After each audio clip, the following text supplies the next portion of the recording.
Yaşadığı çətinliklərə görə bir müsəlmanın depressiyaya düşməsi onun imanının zəifliyidirmi?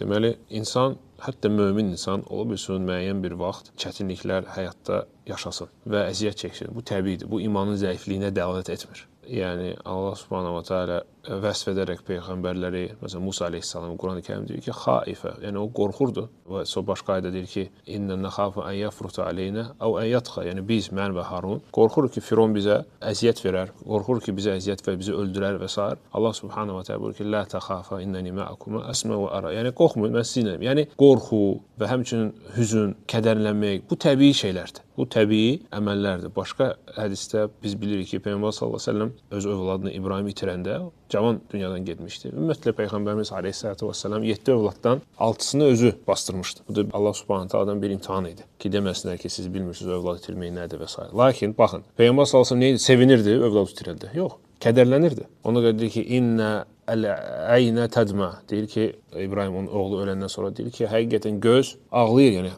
onu göstərdik Peyğəmbər sallallahu əleyhi və səlləm. Hətta ağlayırdı.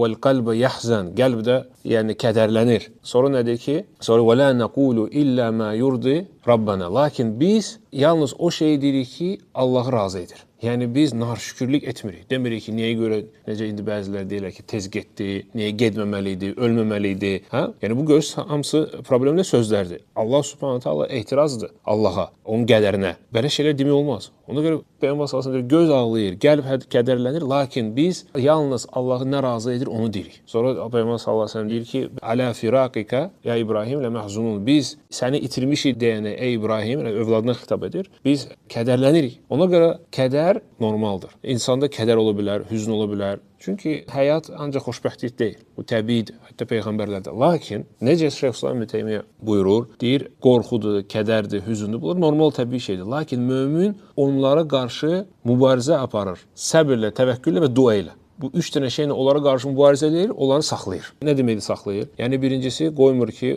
necə bizdə deyilir, depressiya düşmək. Çünki depressiya hansı ki biz bugün yayılıb insanlarda, insan heç nə eləmək istəmir, ola bilsin hətta havalansın və yaxud da bəzi əməllər eləyir. Onlar hamısı İslama ziddir. Onlar olmamalıdır. Yəni səbir, dua və Allaha təvəkkül səni bu şeydən qorumalıdır. Ona görə Allah Subhanahu taala deyir ki: "Və men yetevəkkəl Allaha fehu hasbu." Kim Allaha təvəkkül edərsə, o ona yetər. Səbir barədə Allah Subhanahu taala deyir ki: "İnnema yuvaffas sabirun ecrun bighayri hisab." Həqiqətən səbir edənlərin mükafatı hesabsız olar. Nə qədər hədislər, ayələr var ki, məsələn, hüzn və kədər duaları var. Peyğəmbər sallallahu əleyhi və səlləm deyib ki, kim ki bir kədər ya hüzn olarsa deyərsə: "Allahumma inni abduk ibnu abdik ibnu amatik nasiyati biyadik ma'adun fiya hukmuk adlun fiya qadauk es'aluka bi kulli ismin huwa lak." Yəni uzun duada səmmeyte bi nefsik ev enzeltehu fi kitabik ev allamtu ahadan min xalqik ev istəthərtə bih fi ilmil qeybi indək ən təcəl Qur'an Rəbiyə qalbi. Yəni xülasə duanın o mənası: ey Rəbbim, həqiqətən mən sənin qulunam, həmçinin atam da, anam da, hamı sənə quluq. Allah sənə müraciət edirəm sənin adınla və s. Yəni uzun duadır. Sonra deyirsən ki,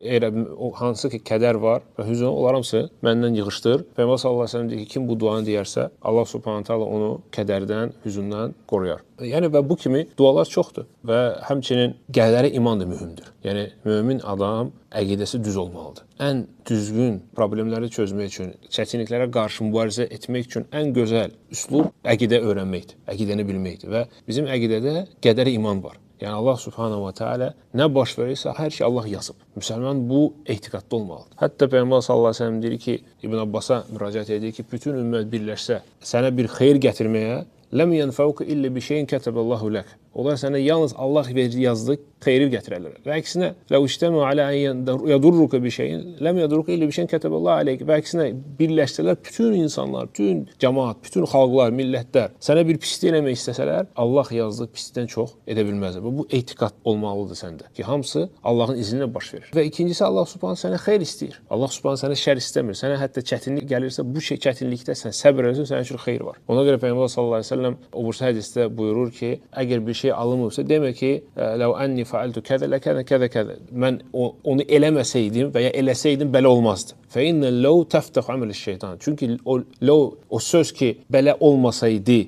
mən onu eləməsəydim belə olardı. Deyir, şeytanı qapıdır. Sən belə şeytana qapı açırsan ki, sənə təsir eləsin. Ona görə nə demək lazımdır? Peyğəmbər sallallahu əleyhi və səlləm deyir ki, denən ki, qaddarallahu və ma şə fəal. Allah subhanahu taala bunu yazdı və Allah nə istəyir, o onu eləyir və baş verir. Bu etiqadla mömin, yəni sakitçilik və bütün problemlərə, stresslərə və s. qalib gələr inşallah. Allah izniyle.